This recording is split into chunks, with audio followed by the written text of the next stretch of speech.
Good morning. Welcome to Grand Rounds. We'll go ahead and get started here with a few announcements. So our next Grand Rounds date will be May 6th. And our presenters, this is going to be our annual AGS preview where we have several short presentations from people who are presenting posters or oral presentations at the AGS meeting, which is virtual this year. So we'll have 3 presentations. Dr. Chris Azelby, Thomas Johnson, Hannah Shara, and Rachel Murphy will be presenting. Our next journal club will be May 13th, and our presenters for that will be Drs. Chris Azelby and Tasmia Ahmed. Other announcements: after Grand Rounds today, you will receive an email with a link to a recording of the presentation and a copy of the slides, as well as a link to an online evaluation. So if you could please look for that and take a minute to fill out the evaluation, that would be very helpful. Please feel free to submit questions during today's presentation in the Q&A box or through the chat, and we'll go through those at the end of Dr. Gabrielski's presentation. So I'm pleased to introduce our speaker today, Dr. Annie Gabrielski.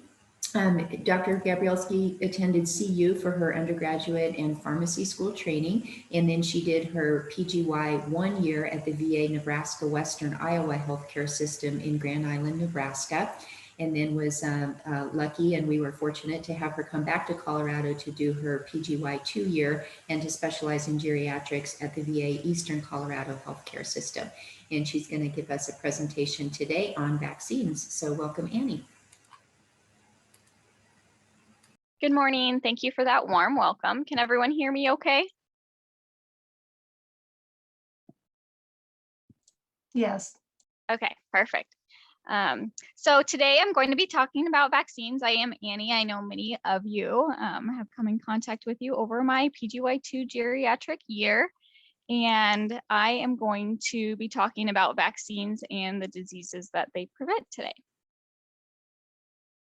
So objectives for my presentation: define herd immunity and its importance, summarize the recommended vaccines and the diseases they prevent, understand the current COVID-19 vaccines available and the data supporting them, understand common vaccine myths and how to appropriately address patient concerns with the facts, and identify accessible resources for current vaccine information.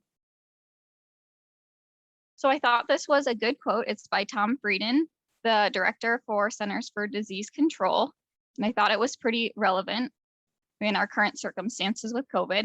Vaccines and antibiotics have made many infectious diseases a thing of the past. We've come to expect that public health and modern science can conquer all microbes, but nature is a formidable adversary. I chose this topic because now more than ever, we are talking about vaccines and the importance of them. Immunization is a global health and development success story, saving millions of lives each year, and is a key component of primary healthcare and critical to the prevention and control of infectious disease outbreaks. They're also a vital tool in the battle against antimicrobial resistance. So I hope this presentation provides you with some background information and practical resources that can help you discuss immunization. So first, let's start out with herd immunity. How does it work? A high percentage of the population is vaccinated, and then it's difficult for infectious diseases to spread. So as you can see on the right-hand side, on the left picture, it shows no herd immunity. So when there's lots of people who are susceptible, then it's easier for the disease to spread and many people become infected. The picture on the right-hand side is when herd immunity is achieved. So if many people are immune, then it's harder for the disease to transmit. So who does herd immunity protect? It protects everyone, but it's especially important for people with serious allergies, weakened immune systems, such as those with cancer, HIV, or diabetes, and those who cannot get vaccinated. For example, with herd immunity, if 80% of the population is immune to a virus, 4 out of every 5 people who encounter someone with the disease won't get sick, and the disease won't spread any further. In this way, the spread of infectious diseases is kept under control. Okay, so next I'm going to move on to common diseases and vaccines. So I know there are tons of different vaccines, but I just selected a few. So first we'll start off with pneumococcal disease. Streptococcus pneumoniae can cause serious illnesses such as sepsis, sinus infection, meningitis, and pneumonia. And 1 in 20 adults with pneumococcal pneumonia will die. This incidence and mortality increases after the age of 50. So who's at risk for pneumococcal disease? Those who are 65 years or older, so our geriatric population, those with sickle cell disease, no spleen, HIV infection, cancer, or other conditions that weaken the immune system, those with diabetes, nephrotic syndrome, chronic heart, lung, kidney, or liver disease, cochlear implants, CSF leaks, and alcoholism. People who smoke cigarettes are also at risk for pneumococcal disease, and those with chronic lung illnesses like COPD, emphysema, and asthma. So what are the recommendations for the pneumococcal vaccine? So in June 2019, the Advisory Committee on Immunization Practices voted not to recommend the Pneumovax 13 Prevnar 13 for those who are 65 years and older who have not previously received it. In the long term, the ACIP recognized that continued reductions in the PCV13 type disease due to indirect effects from pediatric PCV13 use might limit the utility of this recommendation.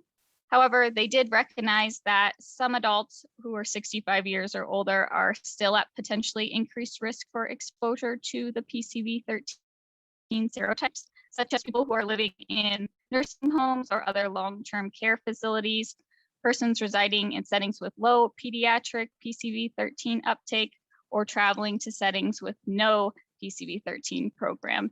So these individuals might attain benefit from getting the Prevnar 13 vaccination. Also, all children younger than 2 years old should get vaccinated, and 2 years or older with certain medical conditions. And then since the early 1980s, the PPSV 23 or Pneumovax 23 has been recommended for persons 2 years or older with certain underlying medical conditions and all adults age 65 years or older. So I thought this was a really good figure. This is located on the CDC website, and this shows the recommendations for adults 65 years or older without an immunocompromising condition, CSF leak, or cochlear implant. So on the left, you can see for those who have not received any pneumococcal vaccines, if the patient and provider decide that Prevnar 13 is not to be given, then just administer the 1 dose of the Pneumovax 23. And if patient and provider do decide that Prevnar 13 is to be given, then you would administer the 1 dose of Prevnar 13 and then the Pneumovax at least 1 year later. For those who have previously received 1 dose of the Pneumovax 23 at 65 years or older and no doses of Prevnar 13, if they decide that Prevnar is not to be given, then you wouldn't have to give any additional doses. But if they do have a patient-provider discussion and decide that Prevnar 13 is to be given, then you would give the Pneumovax 23 at 65 years or older, and then the Prevnar 13 1 year later. So this is another figure from the CDC, and this shows for the pneumococcal vaccine recommendation timing for adults with certain medical conditions. And you can see the conditions listed at the bottom. So those with chronic heart, lung, or liver disease, diabetes, alcoholism, and individuals who smoke cigarettes. So these individuals are indicated to receive 1 dose of the Pneumovax 23 at 19 through 64 years. So if the patient and provider decide that Prevnar 13 is not to be given at age 65 years or older, you would just administer the Pneumovax 23 at 19 through 64, and then administer 1 final dose of Pneumovax 23 at 65 years or older. These need to be given at least 5 years apart, so that's something that's important. If the patient and provider decide through shared clinical decision-making that the Prevnar 13 is to be given at 65 years or older, you would give the Pneumovax 23 at 19 through 64, administer the Prevnar 13 at 65 years or older, which would be at least 1 year from the Pneumovax 23, and then administer one final dose of the Pneumovax 23 at 65 years or older, at least 1 year from the Prevnar 13 and 5 years from the most recent dose of Pneumovax 23. So as you can tell, that's kind of complex. So I would say refer to the figures from the CDC for easy reference. And then I just added this table, which is also from the CDC, just because it's a good informational guide for medical conditions or other indications for administration of Prevnar 13 and Pneumovax 23. So I would recommend using this as a guide in the future if you need to for recommendations. So moving on to influenza. As you all know, influenza is a contagious respiratory illness caused by the influenza virus. It can infect the nose, throat, and sometimes the lung. There are two main types of influenza virus, type A and B, and there have been 4 influenza pandemics in the past 100 years. A pandemic is defined as an event in which a disease spreads across several countries and affects a large number of people. So how can the flu virus change over time? First, we have antigenic drift, which is small changes or mutations in the genes of influenza viruses, which can lead to changes in the surface proteins of the virus, so hemagglutinin and neuraminidase. Most flu shots are designed to target an influenza virus hemagglutinin surface proteins and antigens, and small changes associated with antigenic drift can accumulate over time and result in viruses that are antigenically different or further away from the phylogenetic tree. Antigenic drift is really the main reason why people can get the flu more than one time, and it's also a primary reason why the flu vaccine composition must be reviewed and updated every single year. When antigenic drift occurs, the body's immune system may not recognize and prevent sickness caused by the newer influenza viruses.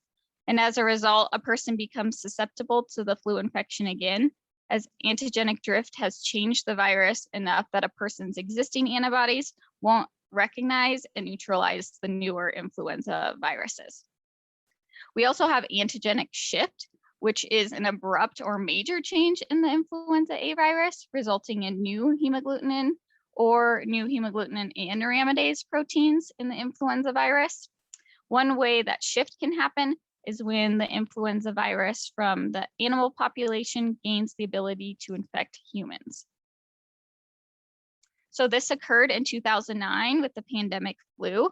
The H1N1 virus with genes from North American swine, Eurasian swine, humans, and birds emerged to infect people and quickly spread, causing a pandemic. Sorry, guys. When shift happens, most people have little or no immunity against the new virus. During this pandemic flu, the CDC estimated that 151 to 575,000 people worldwide died from this virus infection during the first year that it circulated. And globally, 80% of the H1N1 virus related deaths were actually in people less than 65 years old. So this differs greatly from our typical influenza epidemics, in which 70 to 90% of our deaths are actually in those 65 years or older. And the reason why was nearly 1/3 of people over 60 years old actually had antibodies against the virus, likely from exposure to an older H1N1 virus earlier in their lives. So there's a lot of people who are at high risk for the influenza virus. So of course, adults 65 years or older and really young children, less than 2 years old. Those with conditions such as asthma, those with neurological and neurodevelopment conditions, blood disorders such as having sickle cell disease, chronic lung diseases, diabetes, those with heart diseases such as congestive heart failure or coronary artery disease, liver and kidney disorders, those who have metabolic disorders or are obese with a BMI of 40 or higher, those with immunocompromised systems, so those with HIV or AIDS and cancer, and also those taking certain medications that may decrease your immune response, so chemotherapy or radiation, or taking chronic corticosteroids, and also those who have had a history of stroke. So there are many complications of the flu, including bacterial pneumonia, ear infections, sinus infections, and also can worsen chronic medical conditions. So can worsen congestive heart failure, asthma, or diabetes. It can also cause significant complications such as myocarditis, encephalitis, myositis, rhabdomyolysis, and multi-organ failure. So what about specifically looking at influenza in our elderly? In recent years, 70 to 85% of flu-related deaths and 50 to 70% of flu-related hospitalizations were in those who are 65 years or older. So these people are at very high risk for death and hospitalization from the flu. In a study in Canada, 15% of adults who are 65 years of age or older experienced catastrophic disability, which was loss of independence and at least 2 self-care activities following a hospitalization for influenza. Influenza also may increase risk of falls and fractures due to unsteady gait or dizziness. Influenza hospitalizations are associated with about a 13% increase in the risk of hip fracture hospitalization among long stay and nursing home residents. Influenza also has an impact on frailty, but the data is kind of conflicting. One study showed that, from Andrew et al., showed that vaccine effectiveness actually decreased with an increase in frailty. Another systematic review of high dose versus standard dose vaccine trials showed that better antibody response to high dose influenza vaccines was actually independent of sex, age, frailty, and chronic conditions. So what are our flu vaccine recommendations? It's recommended for all persons 6 months of age or older to get a flu vaccine. The CDC recommends a flu vaccine by the end of October. However, getting the vaccine later may still be beneficial, and vaccination should continue to be offered throughout the flu season and even into January or later. So what about our influenza vaccines? So our influenza vaccines are going to include 1 influenza A H1N1, 1 influenza A H3N2, and 1 to 2 influenza B viruses, depending on the vaccine. Antibodies will develop in the body about 2 weeks after we're vaccinated, and there's many different available vaccines. So as you can see, there's a quadrivalent cell-based, recombinant quadrivalent, which is egg-free, a quadrivalent flu shot using an adjuvant, which creates a stronger immune response, the quadrivalent high dose, which is for those 65 years and older. This vaccine specifically has 4 times the amount of antigen, and studies have shown it to be 24% more effective than the standard vaccine. And then lastly, the live attenuated influenza vaccine, which is a nasal spray. So in previous years, the nasal spray actually wasn't recommended because it had less effectiveness in children against certain types of influenza. However, there have been recent improvements in manufacturing, and some data indicates that it's actually as effective or similar to that of the flu shot. However, guidelines change annually, so I recommend checking the CDC each year on what's recommended.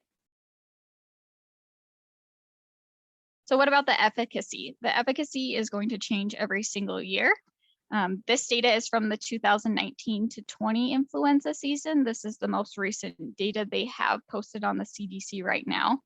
The influenza was associated with 38 million illnesses, 18 million medical visits, around 400,000 hospitalizations, and 22,000 deaths. This vaccine for this year was 39% effective. And something that I found that was pretty interesting was that activity actually began to decline in March 2020. And this perhaps could have been due to our community prevention measures for COVID-19.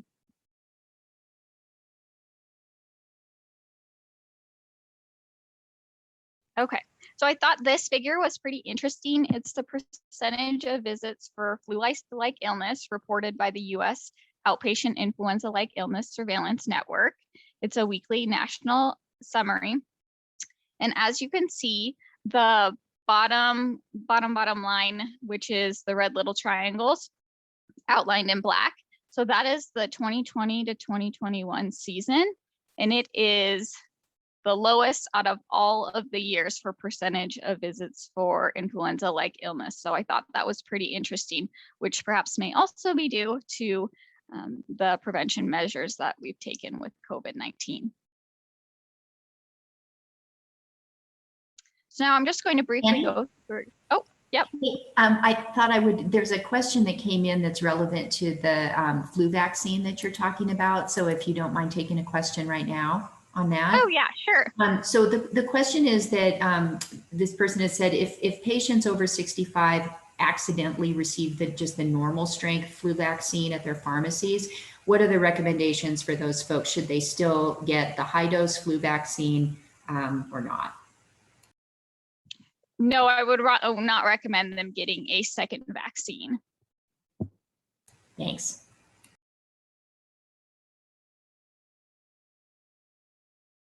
Okay, so first off, we're going to start out with whooping cough.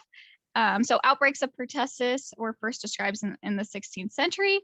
20th century, it was one of the most common childhood diseases and was actually a major cause of childhood mortality. Before the availability of the pertussis vaccine in the 1940s, there was over 200,000 cases reported annually. However, after the vaccine came about, the incidence decreased by more than 80%. Whooping cough or pertussis is caused by the bacterium Bordetella pertussis. And how it works is the bacteria attach to the cilia that line part of the upper respiratory system, and the bacteria release toxins which damage the cilia and cause airways to swell. Okay, and then we have diphtheria, which was also a major cause of illness and death among children. It is caused by the bacteria Corynebacterium diphtheriae that make toxin.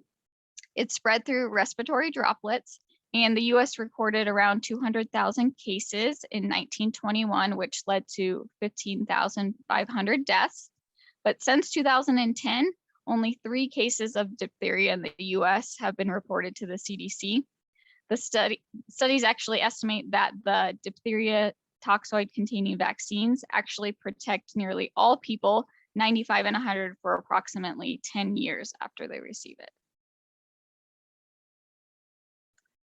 All right, moving on to tetanus. This infection is caused by Clostridium tetani bacteria. The spores can get into the body through broken skin, usually through injuries from contaminated objects. It is also known as lockjaw because it can cause a person's neck and jaw muscles to lock. It was the US first introduced the tetanus containing vaccine into childhood immunization in the 1940s. At that time, we had about 500 to 600 cases each year, but today it's relatively uncommon with an average of 30 cases per year. It is also estimated that the tetanus containing vaccines protect essentially all people for about 10 years. So what are our recommendations? So the biggest recommendation is to give the tetanus, diphtheria, and pertussis vaccine. We have both the Boostrix and Adacel. So Boostrix is for those who are 10 years or older, and this is the vaccine that's preferred in those who are 65 years or older. We also have Adacel, which is approved for those who are 10 to 64 years old. However, if Boostrix is not available and you have a patient that's over 65 years old, then you should still give Adacel. And it is recommended to give a TD booster every 10 years and replace one of these with Tdap. And in 2020, the ACIP actually recommended that you can give either Tdap or TD could be used for that every 10 years. Tdap is okay regardless of the interval since the last TD. And Tdap is recommended also in those people who are in contact with newborns, so those who are less than 12 months of age, healthcare workers, and women who are pregnant should get a Tdap every pregnancy.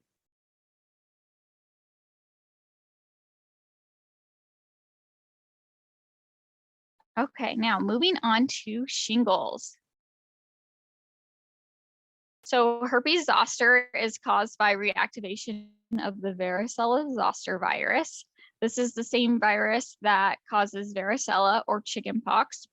The primary infection with varicella zoster causes varicella, and once this illness resolves, the virus will remain latent in the dorsal root ganglia, and then the varicella zoster virus can reactivate later in the person's life. Shingles is a painful rash, and as you can see on the right-hand side, it develops on one side of the face or body. It causes blisters that typically scab over in 7 to 10 days, but fully clears up within 2 to 4 weeks. So there's many complications associated with shingles, the biggest one being post-herpetic neuralgia, which can occur in 10 to 15% of patients. This is pain that can persist in the area where the rash was for more than 90 days after the rash onset, and it can last for weeks or months and sometimes even for years. Other complications of herpes zoster include ophthalmic involvement, so herpes zoster ophthalmicus, which can occur in 8 to 20% of people, with acute or chronic ocular sequelae, including vision loss. It can also cause bacterial superinfection of the lesions due to Staph aureus and less commonly group A strep. It can cause cranial and peripheral nerve palsies. And some of the other biggest complications are meningoencephalitis, pneumonitis, hepatitis, and even acute retinal necrosis. So what is the prevalence of shingles? Approximately 1 out of every 3 people in the US will develop shingles during their lifetime, and multiple episodes are possible. Around 1 to 4% of people with herpes zoster are hospitalized for complications, and older adults and those who are immunosuppressed are more likely to get hospitalized. Around 30% of all people hospitalized with shingles have compromised or suppressed immune systems. And one study estimated that about 96 deaths occur each year in which shingles was actually the underlying cause. And almost all of these deaths occurred in people who were elderly or those with compromised immune systems. Okay, so what is the incidence? The risk of getting shingles increases as you get older, and also the risk of having post-herpetic neuralgia after shingles increases with age. Older adults are more likely to have longer lasting and more severe pain, and about 10 to 13% of people who are 60 years or older will get the post-herpetic neuralgia. However, it's pretty rare in those who are less than 40. As you can see on the right, I know those figures are a little bit small, but the one on the top is showing the rate of zoster and post-herpetic neuralgia, zoster in the light blue and the neuralgia in the dark blue, and age increasing across the bottom. So as you can see, both zoster and neuralgia both increase with age. And then the figure on the bottom is showing shingles incidence rate per 1,000 persons over time, with each of the lines being age. So the lowest line is 30 to 49 years, 50 to 59, 60 to 69, and then 70 years or older. So the figure showing that those who are 70 years or older have the highest incidence rate per 1,000 persons for shingles. So they've also found that certain events can occur due to the shingles virus. So in a 2017 South Korean study published in the Journal of American College of Cardiology, shingles raised the risk of a composite of cardiovascular events, heart attack and stroke by 41%, stroke by 35%, and heart attack alone by 59%. However, stroke was highest in those who were less than 40 years old, and risk of stroke and heart attack was highest the first year after they had shingles. Another review that included 15 published epidemiological studies and 6 meta-analysis reports showed that individuals exposed to shingles or the herpes zoster ophthalmicus had 1.3 to 4-fold increased risk of cerebrovascular events. And this was also highest in those who were less than 40 years old within 1 year after a herpes zoster episode. Elevated risk of these cerebrovascular events actually diminished gradually according to age and length of time after an episode. So what shingle vaccines do we have available? Zostavax is no longer available as of November 18th, 2020. This was a vaccination that was just a one-time vaccine. It was given sub-Q. However, the efficacy was only 51% reduction overall in shingles. And now we, of course, have Shingrix, which is recommended for all adults 50 years or older. It's a two-dose series, and it's an inactive vaccine, unlike Zostavax, and it is given IM. The second dose of Shingrix should be given 2 to 6 months after the first. And if longer than 6 months, you should still give the second dose as soon as possible. So you don't need to restart the series. So there are some adverse effects reported with the shingles vaccine, including fever, chills, pain, headache, and fatigue around 16 to 20%, and then a little bit lower myalgia and nausea, 10 to 11%.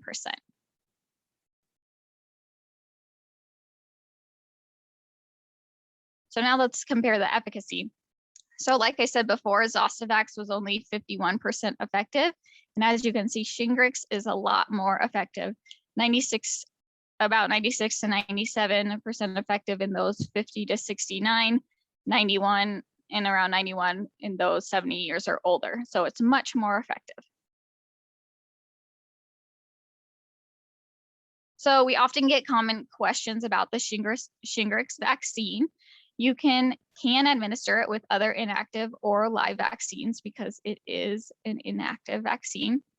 If you administer Shingrix and another vaccine on the same day, make sure you're giving it at different anatomical sites. And in regards to the COVID-19 vaccine, you must wait a minimum of 14 days after administration of the COVID-19 vaccine series. And if a patient just got the Shingrix vaccine, they must wait a minimum of 14 days before giving them the COVID-19 vaccine series. Another question that we often get is how long after shingles can you give the Shingrix vaccine? There's actually no specific length of time that you need to wait before receiving Shingrix. Just make sure that the shingles rash has resolved. And then when can you get Shingrix if you've had Zostavax? So studies examine the safety of Shingrix 5 or more years after Zostavax. However, CDC states that an interval shorter than 5 years based on the age at which they received it may also be appropriate because differences in efficacy are most pronounced in older patients, and studies show that the effectiveness of Zostavax actually declines over time. So per CDC, they say at least wait 8 weeks after a patient has received Zostavax to administer Shingrix. So I'm just going to quickly run through measles, mumps, and rubella. Measles is caused by the measles virus. It's spread through air or direct contact with fluids from the nose or mouth of an infected person and is highly infectious. It can actually live up to 2 hours in the air where an infected person has coughed or sneezed. And our highest risk populations are young people, so less than 5 years old, pregnant women, and those who are immunocompromised. It is highly contagious, so contagious that if one person has it, then 9 out of 10 people of all ages around him will become infected if they are not protected. So I thought this was good to bring up because, especially with COVID-19 and us trying to implement herd immunity, I wanted to bring up the recent measles outbreaks. And in January 1st to September 26, 2019, there were around 1,200 cases in 31 states of measles. This was the greatest number of cases reported in the US since 1992. More than 75% of these cases were linked to outbreaks in New York, and majority of the people were unvaccinated. So why did this occur? Measles is still common in many parts of the world, and they're still currently having outbreaks. And travelers, of course, continue to bring the disease into the US. And our biggest culprit is unvaccinated people, because if people are not vaccinated, then it is going to continue to spread. Previous to that outbreak, the last large outbreak of measles was in California, associated with Disneyland in 2014 and 15, when 131 residents were infected with measles. Then we have mumps, which is caused by the mumps virus. It's associated with fever, headache, muscle aches, tiredness, and loss of appetite, leads to swelling of the salivary glands, and parotitis, which is when the parotid gland in front of and below the ear swells. And then lastly, rubella, which is known by its rash. It's also referred to as German measles or 3-day measles. It can cause a low-grade fever, sore throat, rash that starts on the face and spreads to the rest of the body, and can cause miscarriage and birth defects in a baby if a woman is infected while pregnant. So our best vaccine to prevent against measles, mumps, and rubella is the MMR vaccine. It is a live vaccine and it's 2 doses. So who should get vaccinated with the MMR vaccine? Children should receive it at 12 to 15 months and again at 4 to 6 years. Students at post-high school educational institutions, international travelers, and healthcare workers with no evidence of immunity, and adults who were born after 1957. This is because people who were born before 1957 are actually already thought to have been infected with the virus through measles outbreaks. So biggest thing to note with MMR is that providers do not need to actively screen for measles immunity, and there's no recommendation for catch-up program among adults for a second dose of MMR. Okay, now moving on to our favorite, COVID-19. In March 2020, the World Health Organization characterized COVID as a pandemic. The SARS-CoV-2 is the virus that causes COVID-19, and it poses an especially high risk for the elderly and people with pre-existing health conditions. I thought this data was pretty interesting. This data is current as of April 27th, so just a few days ago. There was 31.9 million total cases of COVID-19, around 38,000 in the last 7 days. And our deaths are now at 569,771. So pretty significant, especially when people say that it is just like the flu. This is another data graph that I found on the CDC website, and this is current as of April 17th. And I just want to bring your attention to the bottom, especially for our population. Those who are 65 years or older, around 35 million are fully vaccinated. And then this relates to a 65.3%. So 65.3% of people who are 65 years or older are fully vaccinated, with only about 25% of our total population being fully vaccinated. However, this may have increased a little bit since a few days ago. Here is some specific Colorado vaccine data that I thought was interesting, and especially for our patient population. As you can see, for Colorado, around 20% of those who are 60 years or older are vaccinated. And then for the race and ethnicity data, around 71% of people who are vaccinated in Colorado were white, non-Hispanic.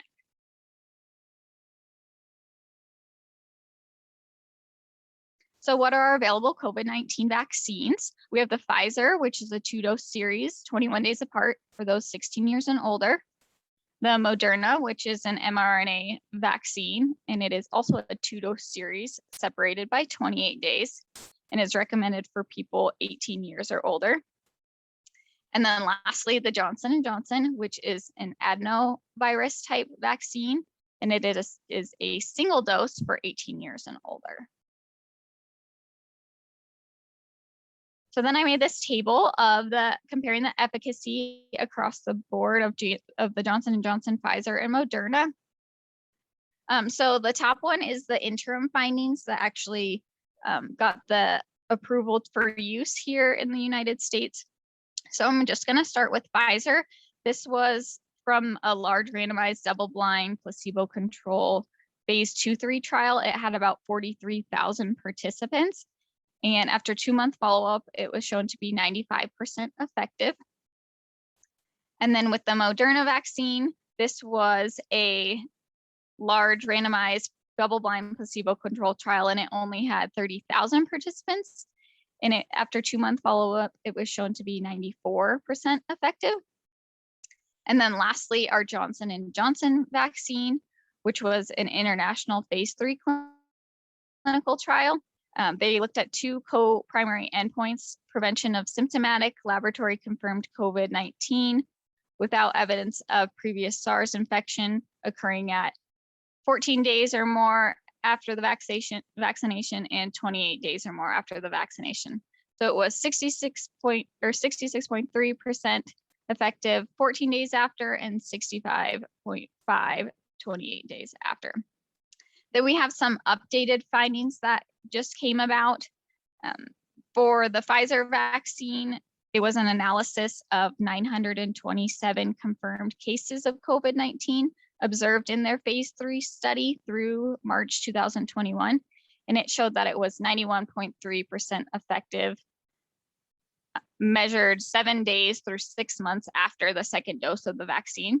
It was also 100% effective in preventing severe disease as defined by the CDC, and 95.3% as defined by the FDA. I actually couldn't find specifically what they stated as severe disease for either of those. And then it was 100% effective in preventing COVID-19 cases in South Africa, where the certain strain lineage was prevalent. And then updated findings for Moderna showed strong antibody response for at least 6 months after the second dose. So we do also have some real world data for the mRNA vaccines from Moderna and Pfizer. It was looking at 8 US locations during December 2020 to March 2021. And this included around 4,000 healthcare personnel, first responders, and essential and frontline workers. The CDC tested them for SARS-CoV-2 every week, regardless of symptom status, for 13 weeks. And this showed vaccine effectiveness of partial immunization, or 14 days after the first dose, was 80%. And then 14 days after the second dose was 90%. So just a little bit of real world data for us. Okay, and then of course, the COVID-19 vaccine does come with some side effects. Just listed a few: injection site pain, fatigue, redness, swelling, tiredness, sometimes headache, muscle pain, chills, fever, and nausea. And I'm sure you all have heard of other things that have been caused by the COVID-19 vaccine as well, but these are just some of the common ones that were listed. And they've also found that the side effects were actually seen more frequently with the second dose than with the first in the Pfizer and Moderna vaccines. Okay, so what about acute allergic reactions to the mRNA vaccines? They did a prospective study of Mass General Brigham, which was about 65,000 employees who received their first dose of the COVID-19 vaccine. 40% received Pfizer and 60% received Moderna. And they completed these symptom surveys. 81% of people completed the surveys. And acute allergic reactions were reported by around 2% of employees overall, so about 1,300. And they were more frequently seen with the Moderna vaccine than the Pfizer vaccine, 2.2 versus 1.95%. And anaphylaxis was seen in 16 employees, 7 in the Pfizer and 9 in the Moderna. So overall, 98% had no symptoms of an allergic reaction after receiving the mRNA COVID-19 vaccine, with 2% reporting some allergic symptoms. However, severe reactions consistent with anaphylaxis occurred at a rate of 2.47 per 10,000 vaccinations. So what are the contraindications to the COVID-19 vaccines? The first one being severe allergic reaction or anaphylaxis after a previous dose or to a component of the COVID-19 vaccine, and immediate allergic reaction of any severity to a previous dose or known allergy to a component of the vaccine. The components of the vaccine are below. So polyethylene glycol is an ingredient of both of the mRNA COVID vaccines, so Moderna and Pfizer.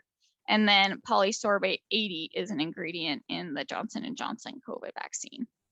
Other things that you may wonder that are usually contraindications with other vaccines, it is safe to give the COVID-19 vaccine to patients with HIV or other immunocompromising conditions, those who take immunosuppressive meds, those with Guillain-Barré or history of Bell's palsy, and in pregnancy or lactating.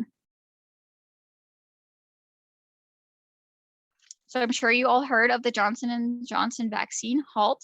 This was due to 6 reported cases of the rare severe type of blood clot, which was cerebral venous sinus thrombosis with thrombocytopenia. And this was after about 6.8 million doses of the Johnson & Johnson vaccine were administered. This occurred in women between the ages of 18 to 48 and occurred 6 to 13 days after they were vaccinated. They actually found similar events reported with the AstraZeneca vaccine that's actually being studied in Europe right now. And they have had reports of 169 total cases of the cerebral venous sinus thrombosis after about 34 million AstraZeneca vaccines have been given. The overall incidence of cerebral venous sinus thrombosis is estimated to be about 0.3 to 0.5 per 100,000 per year. However, some say it's a little bit higher at 1 to 1.5 per 100,000 per year. So Johnson & Johnson update. The use of Janssen COVID-19 vaccine should be resumed within the United States following a safety review, including 2 meetings by the Advisory Committee on Immunization Practices, the FDA, and the CDC. They determined that the recommended pause regarding the Johnson & Johnson vaccine should be lifted and we should resume use. They have confidence that this vaccine is safe and effective in preventing COVID-19, and they have determined that the available data show that the vaccine's known and potential benefits outweigh the risk in those who are 18 years or older. They actually found a total of 15 cases of thrombosis with thrombocytopenia that were reported to VAERS, and this occurred in women 18 to 59 with a median age of 37, with their symptom onset between 6 and 15 days after vaccination. However, at this time, the available data suggests that the chance of thrombosis with thrombocytopenia is very low and that they're going to continue to remain vigilant in continuing to investigate the risk. So other COVID-19 vaccine facts. You are fully protected 2 weeks after the second dose of Pfizer or Moderna, or 2 weeks after the single dose of Johnson & Johnson. And there actually is a 4-day early grace period. These COVID-19 vaccinations are not interchangeable, so you can't get Moderna and then get the Pfizer vaccine. There is a minimum interval of 14 days before or after administration with any other vaccine. And it is not currently recommended for outbreak management for post-exposure prophylaxis to prevent infection in a person with a known exposure. So what's next? What do we have coming up the pipeline? So first, for Pfizer, they're looking at a 3rd dose. And as of February 18th, they launched a trial to look at safety and efficacy among 4,000 pregnant women over the age of 18. And then they launched another phase 1, 2, 3 study in children ages 6 months to 11 years. So that's what we have for updates for Pfizer. For Moderna, they're looking at a booster shot, which was sent for NIH testing. And they are also testing now in 12 to 17-year-olds. There are a lot of vaccines not available yet in the US, but 2 of the big ones are the Oxford AstraZeneca, which is a 2-dose series, 4 to 12 weeks apart, with early trials showing 70% efficacy after the first dose and 100% protection against severe disease, hospitalization, and death after the second. There also, though, is that possible link between the vaccine and very rare cases of unusual blood clots. So they're continuing to look at that. There is also the Novavax vaccine, which is still in review. This is a little bit different. It's a protein subunit vaccine, 2 doses, 3 weeks apart, and has shown 96.4% efficacy in preventing COVID-19, 48.6% effective against circulating strains in South Africa, and 100% effective at preventing severe cases of COVID-19. So I thought this was pretty interesting. I wanted to compare influenza versus COVID-19 data because I often hear that COVID-19 is just like the flu. So I wanted to compare cases and deaths worldwide and in the US. So as you can see, for cases of COVID-19, they're a little bit similar. So 31 million cases for COVID-19 from January 2020 to April 2021. And then for flu, 35 million from 2018 to 19, with about up to 56 million in 2019 to 20. However, looking at the deaths, this is pretty shocking. So for deaths worldwide for COVID-19, 2.9 million versus up to 650,000 with the flu. And then for the US deaths, 565,000 versus the flu, which was up to 62,000 in 2019 to 2020.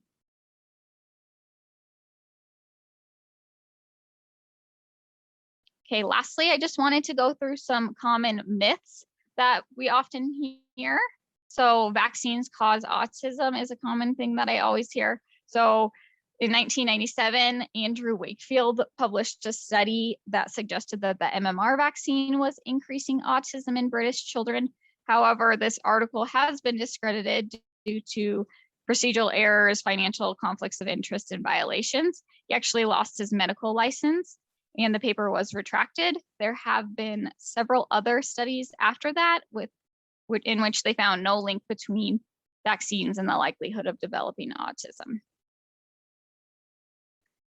Then are pain relievers good or bad? We often hear people are usually pre-treating with certain medications. So topical anesthetics block the transmission of pain signals from the skin. There's no evidence that these have an adverse effect on the vaccine immune response, so they may be appropriate. However, the prophylactic use of antipyretics such as Tylenol and ibuprofen before or at the time of vaccination is not recommended by the CDC. There's no evidence that these will decrease the pain associated with an injection, and they might actually suppress the immune response to some vaccines. Okay, and then I often hear vaccines have unsafe toxins, so I'm not going to get them. So these chemicals are toxic to the human body in certain levels, but there's only trace amounts used in FDA approved vaccines. So I found this really good table. I'm not going to go through it all, but it basically shows the type of ingredient, the purpose, and how it's found in everyday things that we come in contact with. So for example, aluminum salt is used as an adjuvant to help boost the body's response to the vaccine, but it's also found in use of certain health products such as antacids and antiperspirants. Okay, and then lastly, there's a limit to the number of vaccines. There's actually no upper limit established regarding the number of vaccines administered at one visit. Just administer vaccines at a different injection site, separating by 1 inch or more. You should also give vaccines that are most reactive and more likely to cause enhanced injection site reactions in different limbs. And those that are known to be more painful, like MMR, administer after other vaccines. And then what about live vaccines? The only time you must wait is when 2 live vaccines are actually not given at the same visit, and then you need to wait at least 4 weeks to give the second live vaccine. Here's just a few reputable resources. I would say the biggest one that has the best information is the CDC, and it has a lot of tables and graphs that are really easy to read and reference. So I would say that is your best bet, but I listed a few other ones that are very helpful as well. And these are just examples of the recommended adult immunization schedules that you can find on the CDC. So like I said, pretty easy to read and easy access. And these are my references. Thank you so much for joining today. What comments or questions do you have for me?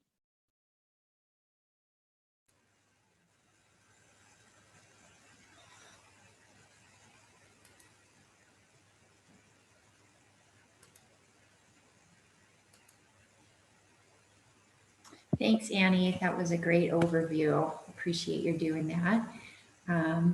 Anyone have questions or comments for Annie?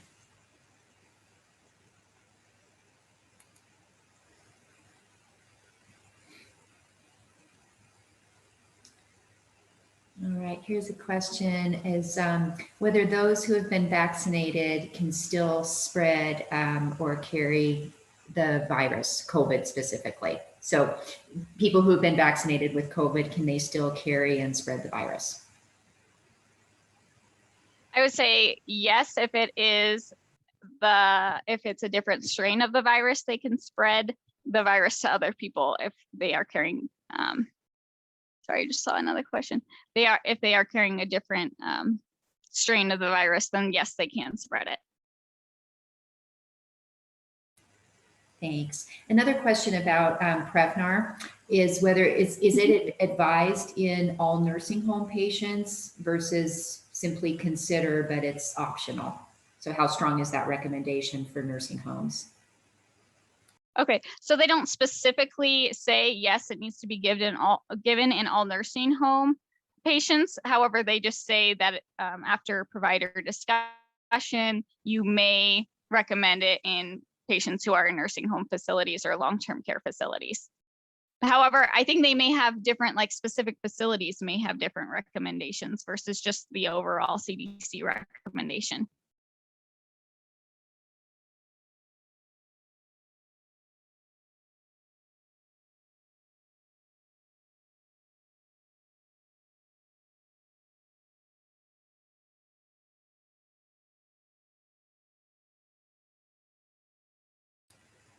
Any other questions or comments?